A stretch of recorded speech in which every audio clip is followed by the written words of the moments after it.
சுக்கிரனின் பரிபூரண அருளாசி பெற்ற துலாம் ராசி அன்பர்களே, உங்களுக்கு இந்த ஜூலை மாதம் என்னென்ன ராசி பலன்கள் இருக்குன்றத நம்ம பார்க்கலாம்.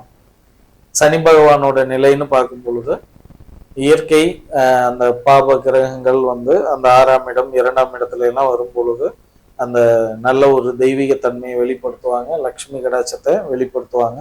அப்படி பார்க்கும் பொழுது சனி பகவான் உங்க ராசிக்கு 6ல் இருக்கிறது நல்ல லக்ஷ்மி கடாட்சத்தை உருவாக்குது.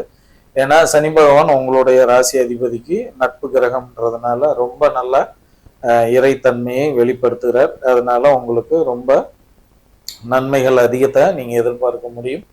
அதே போல ராகு பகவான் சேதங்களை உருவாக்கினாலும் கேது பகவான் உங்களுக்கு நிறைய தடையில்லாத வருமானம், நிறைய லாபங்களை பார்த்தீங்கன்னா கொடுக்கக்கூடிய ஒரு அமைப்புல இந்த மாதம் இருக்கு.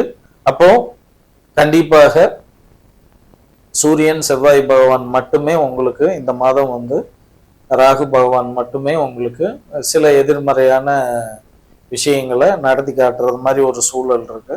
அப்போ நீங்க கண்டிப்பாக பார்த்தீங்கன்னா சிவபெருமான் வழிபாடு, காளி தேவி வழிபாடு, முருகப்பெருமான் வழிபாடை நீங்க மேற்கொள்ளும் பொழுது இந்த மாதம் ரொம்ப நல்லா சிறப்பாக இருக்கும். காசு பணத்துக்கு பிரச்சனை இல்லாத ஒரு மாதமாக தான் இருக்கு. இந்த மாதம் இனிய மாதமாக அமைய வாழ்த்துக்கள்.